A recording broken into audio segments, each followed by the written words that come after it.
제4장.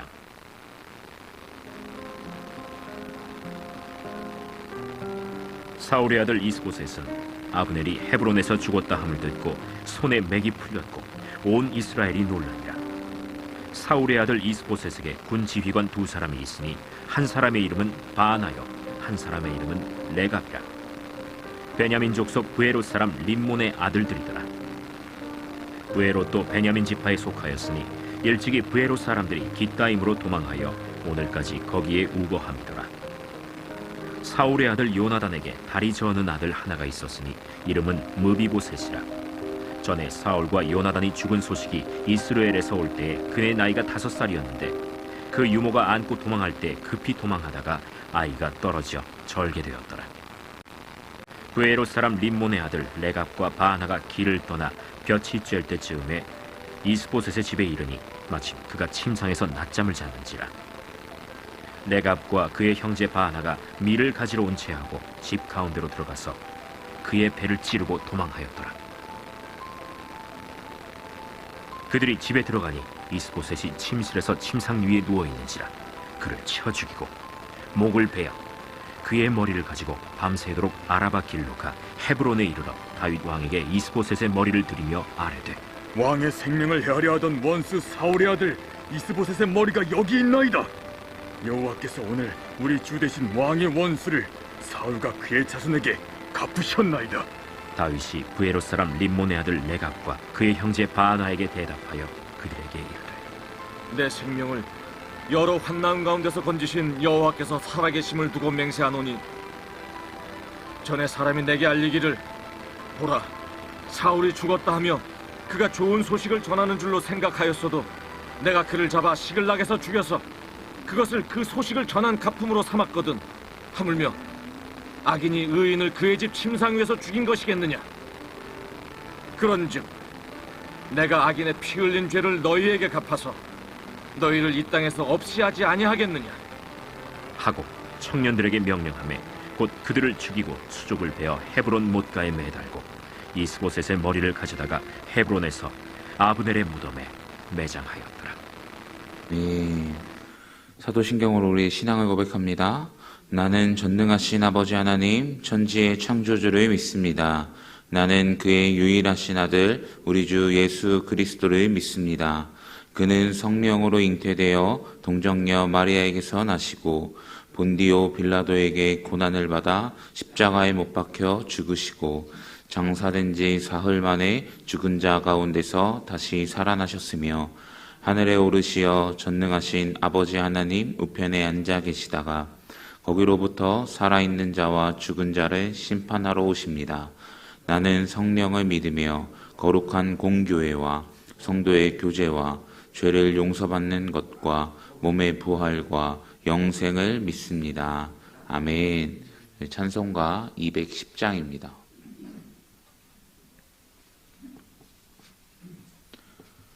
찬송가 210장 시온 성과 같은 교회 저희 함께 찬송하도록 하겠습니다. 시온 성과 같은 교회 그의 영광 한없다. 허락하신 말씀대로 주가 친히 세웠다. 반석 위에 세운 교회 흔들 자가 누구랴.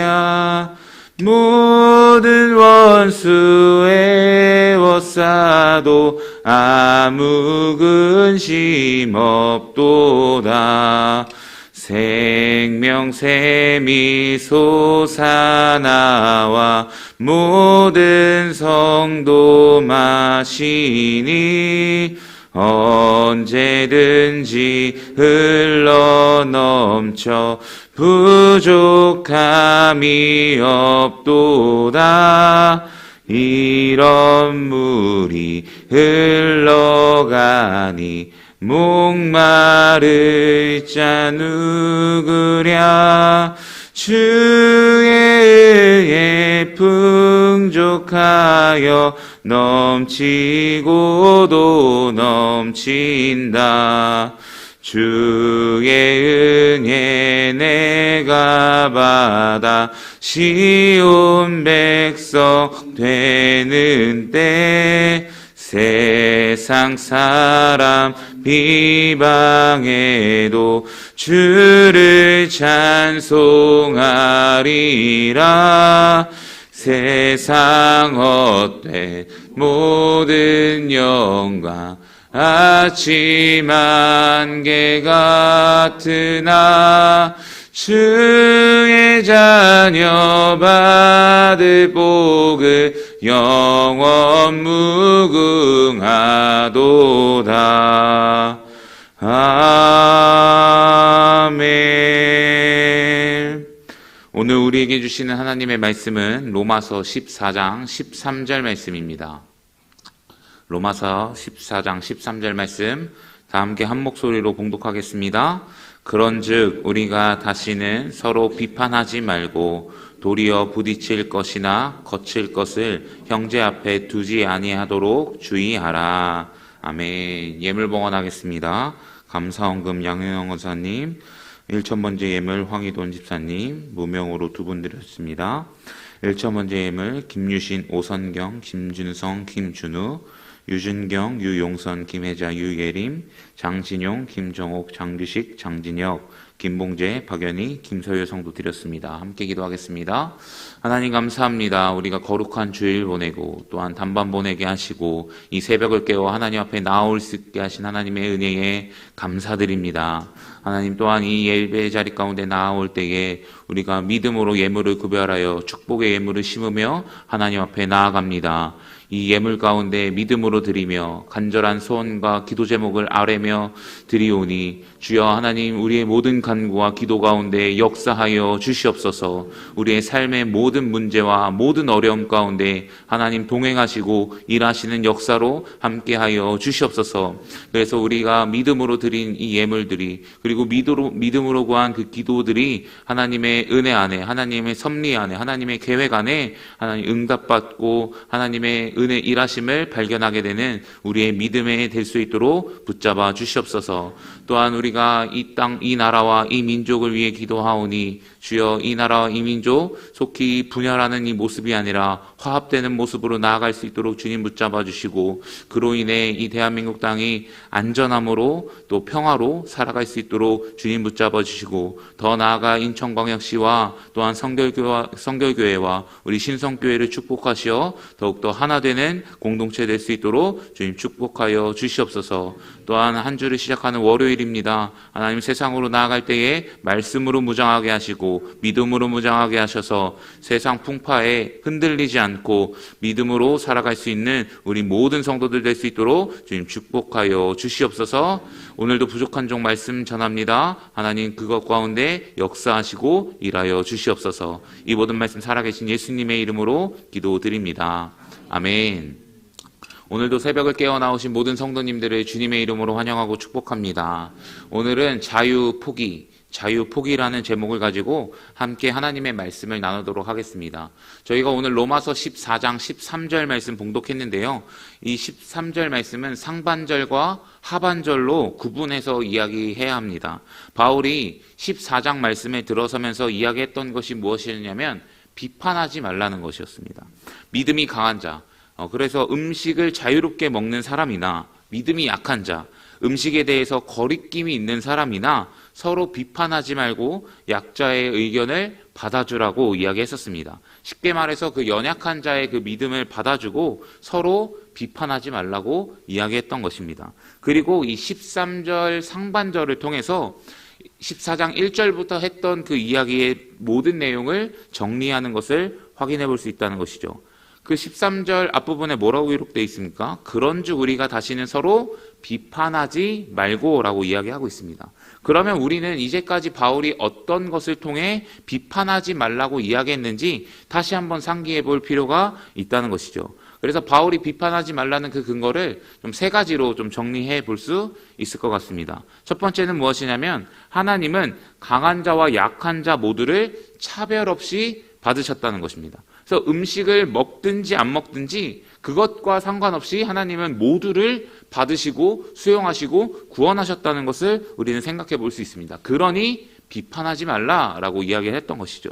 두 번째는 무엇입니까? 그리스도인들은 주의 종으로서 서로 입장이 다를 수 있습니다. 그러나 모두가 주님의 영광을 위하여 살아간다라고 이야기하는 것입니다. 그래서 바울이 이런 말씀도 하지 않았습니까? 우리가 살아도 주를 위해서 살고 죽어도 주를 위하여 죽나니 그러므로 사나 죽으나 우리가 주의 것이로다라고 말이죠. 그래서 먹고 마심과 그리고 절기를 지킴과 안 지킴 그런 여부와 상관없이 모두 다 주를 위해 살기 때문에 서로 비판하지 말라고 이야기하고 있는 것입니다. 세 번째는 무엇입니까? 우리 모두는 각자 하나님의 심판대 앞에 서서 자기가 행한 일을 알할 것이다 라고 이야기하는 것이죠.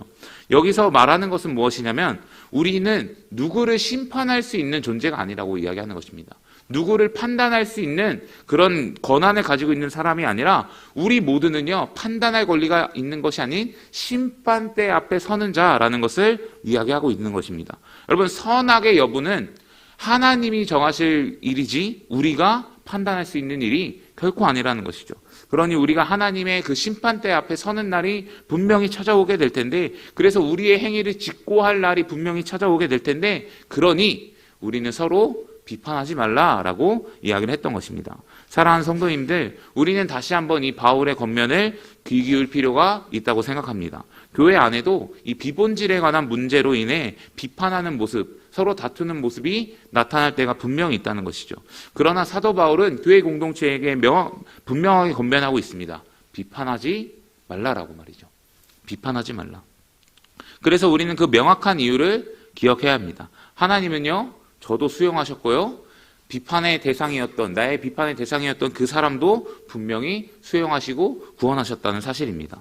또한 내가 비판하고 있는 그 사람도 주를 위해 살아가고 있는 것입니다. 모습은 조금 다르죠. 모양은 조금 다릅니다. 그러나 그 사람도 주를 위해 살아가고 있다는 것이고, 나는 누군가를 판단하고 정죄할 권리가 없는 사람이라는 것이죠. 그러니 여러분, 우리가 비판하지 않기를 간절히 소원합니다. 믿음이 강한 자는요, 믿음이 약한 자를 수용해서 건강하고 행복한 공동체를 만들어갈 필요가 있다는 것이죠. 그러니 여러분, 내가 믿음이 강한 자라고 여기게 된다면 누군가를 비판하는 것이 아니라 그 연약한 자를 품어주시고 이해해 주시고 안아주시면서 건강한 공동체로, 또 행복한 공동체로 세워질 수 있는 우리 신성교회가 되기를 간절히 축복합니다. 이제 후반절 말씀 한번 살펴보겠습니다. 앞부분은요, 믿음이 강한 자와 사실 믿음이 약한 자 두 부류에게 다 이야기했다고 우리는 생각해 볼 수 있습니다. 그런데 이제부터는요, 믿음이 강한 자에게 사실 권면하고 있는 내용입니다. 뭐라고 이야기하고 있냐면, 저희 색칠된 부분 같이 한번 읽어보겠습니다. PPT 한번 보여주시면요. 시작. 도리어 부딪힐 것이나 거칠 것을 형제 앞에 두지 아니하도록 주의하라. 아멘. 제가 이 권면은 믿음이 강한 자에게 하고 있는 권면이라고 이야기 드렸습니다. 그러면 여기서 말하는, 이 본문에서 말하는 형제는 어떤 형제일까요? 그냥 불특정 다수의 모든 형제를 이야기하는 것이 아니라 믿음이 약한 형제를 지정해서 이야기하고 있는 것입니다. 그래서 믿음이 약한 그 형제 앞에 부딪힐 것이나 거칠 것을 두지 말라라고 이야기하는 것이죠. 새번역 성경은 장애물이나 걸림돌을 놓지 말라고 번역하고 있고요. 공동번역 성경은요, 형제를 넘어뜨리거나 죄짓게 하지 말라고 이야기하고 있습니다. 그러니까 조금 더 직접적으로 표현하면 그 믿음이 약한 형제를 실족시키지 말라고 이야기하고 있는 것입니다. 그럼 지금 사도 바울이 믿음이 강한 자들에게 권면하고 있는 것은 무엇이냐면, 그들의 음식과 그 자유함의 모습, 그리고 그 거리낌 없는 모습을 통해 믿음이 약한 자를 결코 실족시켜서는 안 된다는 것입니다. 우리의 자유함이 그들 앞에 장애물이 되어서는 안 된다고 이야기하는 것입니다. 부딪힐 것을 세워두지 말라고 우리에게 권면하고 있는 거예요.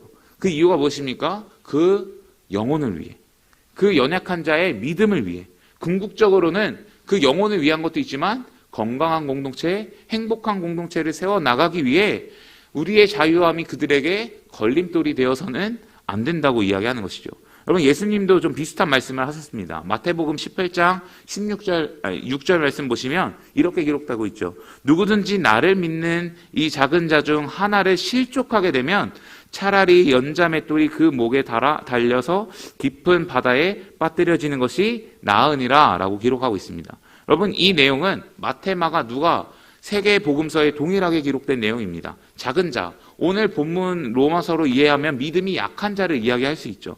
그 약한 자를 실족하게 되면 차라리 연자맷돌이 그 목에 달려서 깊은 바다에 빠지는 것이 낫다고 이야기합니다. 진짜 그렇게 하라고 이야기하는 것이 아니라 믿음이 약한 자, 믿음이 작은 자를 시험에 빠뜨리게 하고 죄를 짓게 만드는 그런 일들이, 믿음에서 멀어지게 하는 일들이 그만큼 나쁘고 그만큼 악하다는 것을 예수님께서 이야기해주고 있는 것입니다.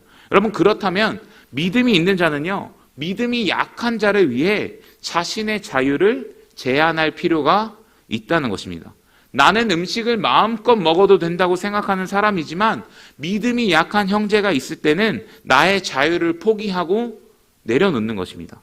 그게 다시 여러분 율법으로 뭔가 돌아가는 모습으로 그런 모습이 아니라 그 형제를 위해, 그의 믿음과 그의 신앙을 위해, 더 나아가 공동체를 위해 자신의 자유를 내려놓고 자신의 자유를 포기하는 것입니다.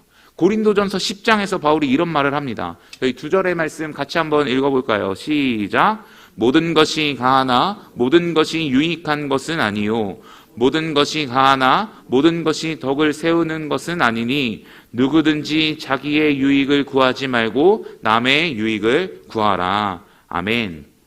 여러분, 모든 것이 가능하지만요, 다 유익한 것은 아니라고 이야기합니다. 여러분, 모든 것이 다 가능하지만 그 모든 게 덕을 세우는 일은 아니라고 이야기하는 거예요. 그러니 자기의 유익대로 뭔가 자기의 자유를 마음껏 누리면서 살아가는 것이 아니라 남의 유익을 구하며 살아가라고 사도 바울은 권면하고 있다는 것입니다. 그러면서 자신의 자유를 포기한 이유와 그 모습을 말하는 장면도 있습니다. 고린도전서 9장 19절 말씀 보시면 한 번만 더 같이 읽겠습니다. 시작. 내가 모든 사람에게서 자유로우나 스스로 모든 사람에게 종이 된 것은 더 많은 사람을 얻고자 함이라. 아멘. 그러면서 말하는 것이 무엇입니까? 이 밑에 절 말씀 제가 준비하지 않았지만 유대 사람에게는 어떻게 행동했냐면 유대 사람처럼 행동했다고 이야기합니다. 나는 자유한 사람이지만 그들을 위하여, 그들의 믿음을 위하여, 그리고 그들을 얻기 위하여 율법 아래에 있는 사람처럼 나는 행동했다는 것입니다. 나는 자유한 사람이지만 율법의 아래에 있는 사람처럼 행동했다는 것이죠. 그리고 율법이 없이 산 사람들에게는 어떻게 행동했습니까? 율법이 없이 산 사람처럼 그리스도인의 자유를 누리면서 행동했다라고 이야기하고 있는 것입니다. 여러분, 자신의 자유를 제한한 이유가 무엇입니까? 바울이 자신의 자유를 포기한 이유가 무엇입니까? 마음껏 살아도 되지만 그들을 맞춰준 그 이유가 무엇입니까? 그들을 얻으려고 한 것입니다. 그의 믿음을 위해서, 그의 신앙을 위해서, 쉽게 말해서 그 영혼을 위해, 그 사람을 위해 자신의 자유를 포기했고 자신의 자유를 내려놓았다라고 이야기하고 있는 것입니다. 사랑하는 성도님들, 우리에게도 바울과 같은 모습이 있기를 예수님의 이름으로 간절히 축복합니다. 믿음이 강한 자가 믿음이 약한 자를 여러분 어떻게 대해야 됩니까?